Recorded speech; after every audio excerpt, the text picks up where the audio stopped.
चल रही थी, उन्होंने कहा हमारी बच्ची की 2 साल तालीम रहती है, आप शादी करके पढ़ा लें। मैंने कहा मखलूत माहौल में नहीं पढ़ा सकता। उन्होंने कहा कि तो दकियानूसी, रिश्ते से इनकार कर दिया कि मैं बिल्कुल ठीक किया, बिल्कुल ठीक किया। दकियानूसी नहीं है, मखलूत माहौल में पढ़ना। बहावलपुर यूनिवर्सिटी का देख लो, बहावलपुर यूनिवर्सिटी में 5500 लड़कियों का स्कैंडल आया है।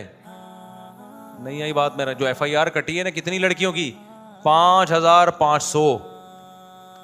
ये अगर इसका 5वां 10वां हिस्सा भी किसी मदरसे में होता ना तो आप देखते क्या तूफान खड़ा होता, क्या तूफान खड़ा होता।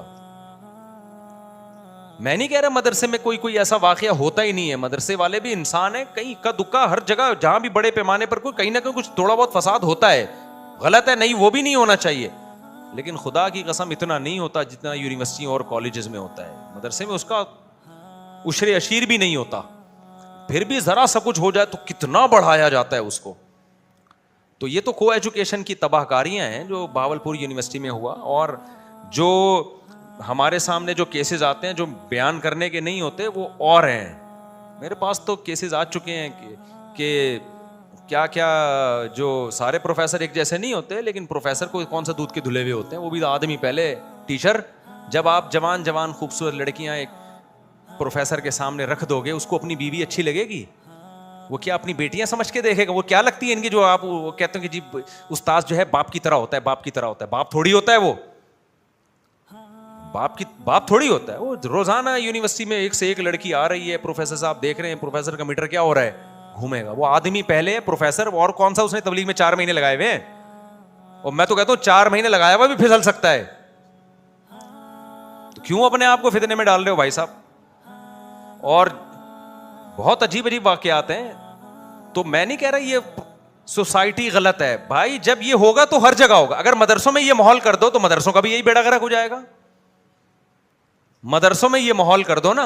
इमाम हनीफा ने उस दौर में 1ली सदी हिजरी में औरतों के बारे में फतवा दिया मस्जिद में मत आने दो। क्या माहौल क्या हो चुका है?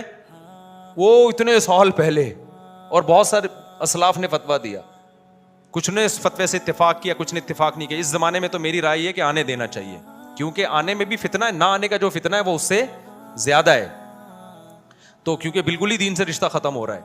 तो अब मसला यह है कि यूनिवर्सिटियों में जो माहौल बन चुका है, मैं नाम नहीं लेता यूनिवर्सिटियों का, बहुत बुरा माहौल है। हमारे भी दोस्त अहबाब पढ़ते हैं, हम अपने जमाने को देखते हैं, जब उस वक्त ये हाल था, जब हम छोटे बच्चे थे ना, उस वक्त ये एक बुरा हाल हो चुका था कि अगर कोई यंग टीचर 7वीं के बच्चों को पढ़ाने आती थी ना, तो लड़के उसको भी छेड़ते थे। ये स्कूलों का हाल था। चंद बदमाश किस्म के लड़के पीछे बैठे होते थे क्लास में। हमेशा पीछे वो बच्चे बैठते हैं जिन्होंने उल्टी उल्टी बातें करनी होती हैं। पप्पू किस्म के जो पढ़ाकू है ना, वो आगे रो में बैठ, पीछे सारे कौन होते हैं? बदमाश टाइप के। उनकी बातें आप जाके सुनो तो पता चलता है असल ये हैं, ठीक है ना। तो वो उस वक्त हमें याद है, कोई यंग टीचर आ जाती, 7वीं क्लास के बच्चे क्या हाल करते थे, उसको छेड़ते थे, बुरी बातें करते थे। एक दिन तो एक टीचर वो छोड़ के स्कूल चली गई, हमारे स्कूल में टीचर वो स्कूल छोड़ के चली गई। तो ये बात कर रहा हूं मैं 90s की, फिर भी उसको छेड़ने के लिए घर जाते थे वो लड़के। मैं नहीं गया अल्हम्दुलिल्लाह, हमें इन चीजों से हमारे माँ बाप ने दूर रखा हुआ था, लेकिन लड़के उस वक्त ये काम कर रहे थे। अब तो भाई इंटरनेट का जमाना है, फोहश चीजें देख देख के शहवतों। 7वीं क्लास के बच्चे की उम्र ही क्या होती है? उस वक्त ये ठरक थी स्कूल के बच्चों में। अब तो बाकायदा ऑर्डर पे ठरकी बनाया जा रहा है उनको, ड्रामे फिल्में दिखा के। तो अब आप क्या समझते हो कि इतने नेक नीट क्लीन? फिर भी मैं कहता हूं यूनिवर्सिटी की सारी लड़कियां खराब नहीं होती, सारे प्रोफेसर खराब नहीं होते। ये इल्ज़ाम हम कभी भी नहीं लगाते कि कोई यूनिवर्सिटी में जा रही है तो आप बदगुमान हो, या कोई प्रोफेसर पढ़ा रहा है। बड़े बड़े ख़ानदानी लड़कियां भी हैं, ख़ानदानी प्रोफेसर भी हैं, बड़ी बड़ी ख़ानदानी लड़कियां भी हैं जो बचाने वाले अपने आप को बचाते हैं। लेकिन एक उसूली बात भाई, चर्च अगर कोई तकसीम कर रहा हो, हम उसको अपने महल्ले में पनपने नहीं देंगे। अगर वो ये दलील दे कि मैंने इतनी चर्च बांटी है लेकिन फिर भी बहुत से लोग बचे हुए हैं, तो हम कहेंगे भाई वो बचे हुए हैं, अल्लाह ने बचा लिया उनको, आपने उनको ख़राब करने में कोई कसर छोड़ी नहीं थी। तो को एजुकेशन सिस्टम में जहाँ लड़कियों को मर्द पढ़ा रहे हैं, मर्दों को औरतें पढ़ा रही हैं, और मिक्स गैदरिंग का माहौल है, आपने कल्चर को तबाह करने का पूरा जोर लगा दिया। अब अगर कोई बच रहा है तो वो अल्लाह की मदद है, उसका खानदानी होना है, वरना आपने सोसाइटी को तबाह करने की कोई कसर छोड़ी नहीं है। तो कुछ जो बचे हुए लोग हैं उनकी वजह से इस कल्चर को ठीक नहीं कहा जा सकता। तभी मैं कहता हूं हमारी सबसे पहले ये सियासी मजहबी जमातों की जिम्मेदारी है कि वो इस बेस पे किसी सियासी जमात से इत्तेहाद करें कि हम आपके साथ इत्तेहाद उस वक्त करेंगे जब आप एग्रीमेंट करो को एजुकेशन सिस्टम को खत्म किया जाएगा। ये हमारी मजहबी जमातों की, आप अपने मुतालबे कुछ तो मनवाएं उनसे, फिर हम आपका इत्तेहादी बनेंगे। मजहबी जमातों के पास बड़ी पावर है, बड़ी ताकत है। वो ये कहें भाई हम आपसे इत्तेहाद इस बेस पे नहीं करेंगे, हमें फला वजारत दे दो, हमें फला वजारत दे दो, हमें कानून में तब्दीली चाहिए, को एजुकेशन को खत्म करो। खुदा की कसम ऐसा जहर है ना ये को। मैं वहां पेशावर और कोयटा जब भी जाता हूं ना, मुझे वहां उनका खानदानी निज़ाम ज़्यादा स्ट्रांग है। मैं उनसे कहता हूँ आज जो तुम्हारे में बाप दादा का एहतराम है ना, तुम्हारी औरतों में शौहर का एहतराम, बहनों में भाइयों का एहतराम, खुदा की कसम ये को एजुकेशन सिस्टम इस खानदानी निज़ाम को तबाह कर देगा, ये बर्बाद कर देगा। जब लड़की बेहया होती है ना, सबसे पहले उसमें तमीज़ निकलती है। मैंने कहा तुम यहाँ कितना ही कल्चर में उसको जब मजबूत रखोगे, जिस सिस्टम के तहत वो एजुकेशन हासिल कर रही है, देखो आप सुबह शाम शर्म और हया पे बयान करो, लेकिन लड़के लड़कियों को साथ बिठा दो, आपका बयान की 2 टके की वैल्यू नहीं रहेगी। मैंने कहा आप जितना इनको हया, जब आपने उनको लड़कियों को सामने बिठा दिया लड़कों के साथ, और फीमेल मेल को पढ़ा रही है, मेल फीमेल को, हया क्या हो जाएगी? ये तकियानूसी वाली बातें लगेंगी कुछ दिनों में। मैंने कहा फिर उसके बाद जब बेहयाई एक दफा आ गई ना, तो फिर बाप बाप नहीं रहता, माँ नहीं रहती, शौहर शौहर नहीं रहता, भाई भाई नहीं रहता। तो तुम्हारे कल्चर की वाट लग जाएगी। लेकिन कोई अब जितनी मर्जी चीख लो यार, कोई आवाज नहीं उठाता।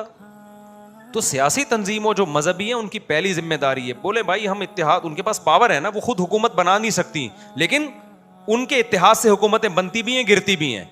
वो ये मुतालबा रखें भाई हम आपके साथ इत्तेहाद का हाथ उस वक्त बढ़ाएंगे, हमें वजारत दो ना दो, लेकिन ये एग्रीमेंट करो कि ये को एजुकेशन स्कूलों से भी खत्म, यूनिवर्सिटियों से भी खत्म। लड़कियों के अलग कॉलेज होंगे, लड़कों के अलग कॉलेज, लड़कियों की यूनिवर्सिटी अलग होंगी, लड़कों की अलग। जितना पॉसिबल है उतना तो करो ना, और नहीं होता कम से कम आखिरी दर्जा इतना कर लो कि जो लड़कियां सही माहौल में पढ़ना चाहती हैं, ऐसे अच्छे कॉलेजेस हों जो सिर्फ गर्ल्स के हों, ऐसी अच्छी यूनिवर्सिटी सिर्फ लड़कियों की हों, ताकि जो बाप चाहता है कि मैं अपनी बेटी को को एजुकेशन सिस्टम से बचाऊं, उसके पास ऑप्शन तो हो कि भाई ये वाली यूनिवर्सिटी है, ये ऐसी है जहां सिर्फ लड़कियां पढ़े और उसका मयार भी अच्छा हो। जब आप कुछ भी नहीं करना तो भाई फिर क्या रह गया यार। आप अपनी इस ताकत को देखो, हमारे पास महदूद ताकत होती है, हर जगह इंसान अपनी फोर्स को इस्तेमाल नहीं कर सकता। तो कुछ चीजें हैं जिन पे आप जोर लगाओ, अदालती खुला के खिलाफ आप आवाज उठाओ, इससे आपका खानदानी निजाम अगली नस्लों में ऐसा तबाह होने वाला है कि आपकी सोच होगी। मैं जो चीख रहा हूं ना, मैं पागल थोड़ी हूं, मुझे क्या यार, मुझे कोई अपने घर वालों से खौफ थोड़ी है कि वो जाके खुला ले लेंगे।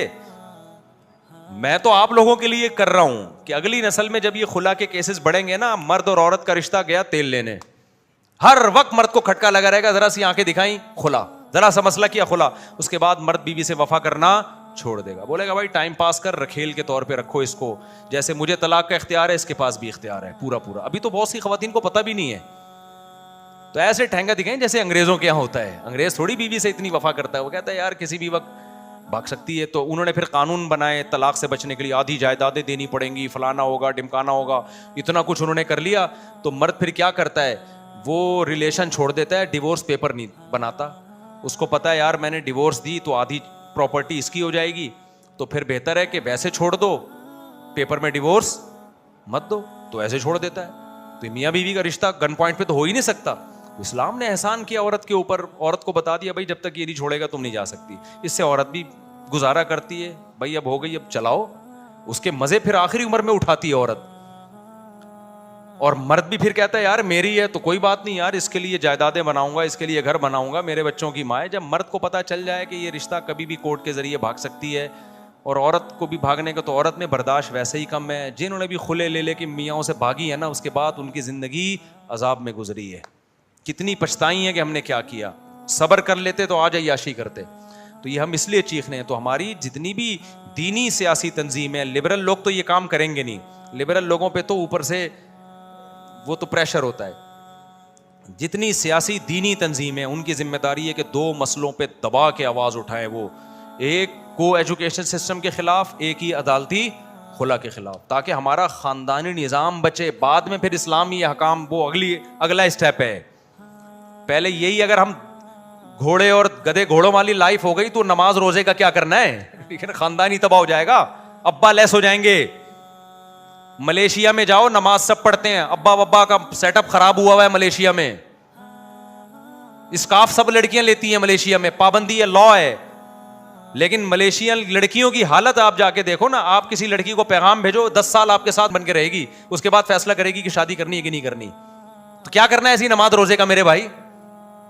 एक आदमी हमारे पठान दोस्त थे, वहां मलेशिया में मिले, वहीं के नेशनल है, बगैर शादी के घूम रहे। मैंने कहा भाई शादी क्यों नहीं करते? कह रहे यार यहाँ जिस लड़की को निकाह का पैगाम भेजो, नेशनलिटी के वाली शादी कर, सॉरी ये भी नेशनलिटी है नहीं, लेने की कोशिश कर रहे हैं। कह रहे हैं यार जहां पैगाम भेजो, वो कहती पहले वैसे ही टाइम गुजारो मेरे साथ, पहले मैं चेक करूंगी कि तुम वफादार आदमी भी हो कि नहीं हो। कह रहे मैं तो नहीं जिना कर सकता। और कहते हैं फिर ये 8-10 साल इकट्ठी दोस्ती के बाद जब शादी होती है, एक महीने तलाक हो जाती है इनके। गोरों का भी यही सेटअप चल रहा है। बच्चे पैदा हो गए एक दूसरे को समझते समझते, शादी हो रही थी, बच्चों ने तंबू लगाया अब्बा अम्मा की शादी में, वो सारा सेटअप, उसके 1 महीने बाद डिवोर्स। तो इसे छोड़ दो फजूल किस्म की बातें। तो इस वक्त हमें अपने फैमिली सिस्टम को बचाने की ज़रूरत है, ख़ानदानी रिवायात को। अब मुझे इतनी खुशी होती है कोयटा पेशावर में ना, जो मेरा दिल बाग बाग होता है 2 चीज़ों को देख के। जब मैं मिलता हूं ना पठानों का, ये भी चाचा, ये भी चाचा, ये भी चाचा, ये दादा, दादा ऐसे बदमाशी करता है ना घर में जैसी बदमाशी होनी चाहिए, क्योंकि नस्ल है उसकी, उसके बेटे हैं, उसके पोते हैं, उसकी बहू हैं, उसके दामाद हैं। और जिनकी ऐसे पोश इलाकों में जाओ, कराची और लाहौर में, जो बड़े बड़े 1000 गज के बंगले होंगे, एक आध बच्चा बदमाशी किस पे करेगा यार दादा। मैं जाता हूं ना, लाहौर भी जाता हूं, इस्लामाबाद भी जाता हूं, कराची में भी 1000 गज के बंगले हैं, बूढ़े ऐसे ही जिंदगी गुजार रहे हैं यार। तुम्हें तो औलाद ही नहीं है। कह रहे हैं भाई इतना पैसा था, 2 बच्चे, एक्चुअली अच्छी तरह से तरबियत होगी उनकी, अब खत्म। और कोयटा पेशावर जाओ, दिल बाग बाग, उनके भी 1000 गज के बंगले, ऐसे माशाल्लाह चाचे, बेटे, दामाद, बहुएं, इतना एक दादा की जिंदगी देख के मजा आता है यार। दादा की जिंदगी देख के मजा आता है। अबे यार दादा है यार, ये मेरा दिल बड़ा खुश होता है। अभी मैं गया था ना पेशावर, जिनके यहाँ ठहरा, हवेली थी उनकी, बड़े माशाल्लाह, उन्होंने कहा ये मेरे वालिद साहब है। मैंने कहा nice to meet you, Pashto में मैंने कहा ना नाइस टू मीट यू। जो भी मुझे उस वक्त पश्तो अल्लाह ने इल्का की, जो अल्लाह की तरफ से इल्हाम हुआ मुझे, नाइस टू मीट, उसका तर्जमा ये बनता है। उन्होंने कहा ये मेरे चाचा है। मैंने कहा ये कोई पड़ोसी होंगे, ये मेरे दूसरे चाचा, ये मेरा ताया, ये मेरा, खत्म ही नहीं हो रहे। और कोई ऐसा नहीं कि खुराक की कमी से पतले रह गए हों। फैमिली प्लानिंग वाले कहते हैं ना इतने बच्चे होंगे खाएंगे कहां से। कोई मैंने ज्यादा बच्चों वाला दुबला, सारे लहीम शहीम माशाल्लाह जान। मैंने कहा यार, और सब गरीब थे। कह रहे हमें तो नस्ल औलाद के बाद ही पैसा आया है, क्योंकि जो कारोबार था उसमें बेटे क्या बनते चले गए, सहारा बनते चले गए। ऐसा नोट आना शुरू हुए, करोड़ों के बिजनेस हो गए उन लोगों के। तो अभी मैं गया तो 2 दिन तक चाचाओं से मिलता रहा, ये चाचा, इसके साथ सेल्फी। मैंने कहा मुझे किसी से मिलाना नहीं। उन्होंने कहा ये तो हमारा चाचा, इनसे तो मिले ना। मैंने कहा आप चाचा से तो मिलेंगे। फिर उन्होंने कहा ये मामू। मैंने कहा पहले चाचा खत्म हो जाए फिर मामू पे आना। मैंने कहा भाई पहले चाचा कंप्लीट हो जाए फिर मामू, वरना क्या हो जाएगी, मैं फिर कंफ्यूज हो जाऊंगा ना। ठीक है ना। उन्होंने कहा नहीं अभी चाचा खत्म नहीं हुए। मैंने कहा पहले सारे चाचा, मामू का उसके बाद दर्जा है। खुश होता है यार दिल देख के। खानदान है यार, एक दस्तरखान लग रहा है, बैठ रहे हैं, रिस्क छप्पड़ फाड़ के, दरवाजे फाड़ के आ रहा है। अल्लाह कह रहा है जब इतने अफराद हैं तो मैं खिलाऊंगा। शादियां भी हो रही हैं, बहुएं भी हैं, पोते भी हैं, दामाद भी हैं। और ये जो 2-2 बच्चों का बेड़ा गर्क कर दिया लाहौर, इस्लामाबाद और कराची में, उनमें भी 1000 गज के बंगले। मैं अब गया एक बंगले में, मैंने उस दोस्त से कहा, मैंने कहा यार ये इतने बेडरूम किसके लिए हैं? कह रहे हैं वैसे ही बनाए, कोई बेडरूम में कोई है ही नहीं, इतना पैसा आ गया। बच्चे कितने हैं? 2। और फिर ये भी अपने, एक बहन एक भाई, वो बहन कहीं जॉब पे गई हुई है और ये अकेला। कह रहे मैं जब जाता हूं तो मेरे अब्बा अम्मा बूढ़े अकेले होते हैं इस घर में, और ऐसों की एक आध बहू आती है, उससे वैसे ही सास ससुर की नहीं बन रही होती। जब होलसेल के हिसाब से बेटे होते हैं तो बहुएं भी होलसेल के हिसाब से ना, कितनों से नहीं बनेगी। क्या ख्याल है? कितनों से नहीं बनेगी, और सब काम डिवाइड होगा तो वैसे ही रह लेंगी वो, उनमें नफरत फिर कम हो जाती है। तो इसलिए मैं जब भी वहां जाता हूं पेशावर में, तो मैं उनको कहता हूं को एजुकेशन के खिलाफ आवाज उठाओ मेरे भाई। ये तुम्हारा खूबसूरत निज़ाम स्कूल कॉलेज तबाह करेंगे। एजुकेशन के नाम पे हमें एजुकेशन से नफरत नहीं है, हम चाहते हैं हमारी सोसाइटी एजुकेटेड हो, हम तो चाहते हैं। लेकिन मैंने कहा एजुकेशन के नाम पे ना तुम्हारा सारा खानदानी निज़ाम क्या हो जाएगा, तबाह। एक हमारे दोस्त पठान थे, बड़ा बिजनेस था, वो यहाँ कराची में आए, मुझे मिले, कहते हैं मुफ्ती साहब मैं जब अपने इलाके में था मेरे बच्चे मुझसे एहतराम से बात करते थे, मेरे बाप जब घर में आता सब बिछ जाते थे उसके आगे, मेरी बेटियां अब सब आज़ाद हो गए हैं, तमीज़ से बात नहीं करते। वो मुझे कहा मैं अपने बच्चों को अपनी बेटियों को आपके घर लाऊंगा, आप लोग उनको समझाएं। कह रहे हम तो यहाँ बर्बाद हो गए। मैंने कहा तुमने डाल दिया होगा कॉलेज में ना, यहाँ के स्कूल में डाल दिया होगा ना। मैंने कहा आगे इससे बड़ी बर्बाद, मेरे समझाने से वो नहीं तमीज़ से। मैंने कहा कल्चर तबाह। मैं स्कूल कॉलेज के खिलाफ नहीं हूं, हम भी कॉलेज में पढ़े हुए हैं भाई, एजुकेशन तो जरूरी है, लेकिन वो ये जो माहौल इस वक्त यूनिवर्सिटियों में दिया जा रहा है ये आपके कल्चर को तबाह कर रहा है। तो मैं तो देख रहा हूं। मैंने कहा तुम इनको लाए क्यों यहाँ पे, वहीं रखते, वहीं पढ़ा देते यार। तो कह रहे मुझे गलती हो गई। तो बच्चे बागी हो रहे हैं भाई, बदमाश हो रहे हैं, और मजीद तरक्की याफ्ता इलाकों की तरफ जाएंगे तो इतने बदमाश होंगे, मजीद आगे जाएंगे ना आप, मजीद तरक्की करते करते फ्रांस पहुंच गए तो फिर आप मार्केट से शार्ट, अब्बा ही नहीं होंगे। ऐसे बच्चे होंगे जिनके अब्बा ही नहीं है। यानी फैमिली सिमटते सिमटते पहले बहुएं शार्ट हुई, दामाद शार्ट हुए मार्केट से, फिर बच्चे शार्ट होते होते एक बेटा एक बेटी, उसके बाद अंग्रेजों की फैमिली और सिमटी, अब्बा मार्केट से क्या कर दिया, शार्ट कर दिया। अब सिंगल मदर एक बच्चा, इससे ज्यादा छोटी हो नहीं सकती थी ना, वरना वो कहते कि मदर को भी काट के आधा किया जाए, क्योंकि जितनी कम होगी उसको संभालना आसान, और बच्चे भी जितने कम, तो ये 6 फुट का नहीं होने 3 फुट का होना चाहिए बड़ा होकर, ताकि इसको केयर करना, नहाने में पानी कम खर्च होगा। जब आधा हो जाएगा, 6 फुट का आदमी 3 फुट का रह जाएगा, नहाने में पानी कम, ये यही दलील देते हैं वसाइल कम खर्च होंगे कि नहाने में पानी, शैम्पू आधा इस्तेमाल होगा, साबुन आधा इस्तेमाल होगा। मुल्क क्या करेगा, इंसान तो 3 फुट के हो जाएंगे, लेकिन मुल्क क्या करेगा, वसाइल बचेंगे। तो ऐसे वसाइल बचा के क्या करना है जो इंसानों को ही दुनिया में आने से रोक दे, तुम्हारे घरों की रौनक छीन ले भाई। तो चीख चीख के थक गए, लेकिन क्या करें अब, ये जब तक कानूनी तौर पर ये चीजें नहीं होती ना, तो हमारी तो तोती नकारे में तोती की आवाज है। तो ये हमारी दीनी सियासी जमातें ये काम कर सकती हैं, तो हमारी आवाम को भी चाहिए उन पे दबाव डाले, भाई 2 कानून को फोकस करो, एक खोलो। मैंने यूथ क्लब वालों से भी कहा यार आप इस पे आवाज उठाओ, उन्होंने माशाल्लाह LGBT वाला कानून वफाकी शरीय अदालत से करवा लिया। पाकिस्तान में कानून आपके साथ है, यानी इस्लाम से आप साबित कर देना तो लॉ आपको सपोर्ट करता है, लेकिन हम लॉ का इस्तेमाल ही नहीं करते।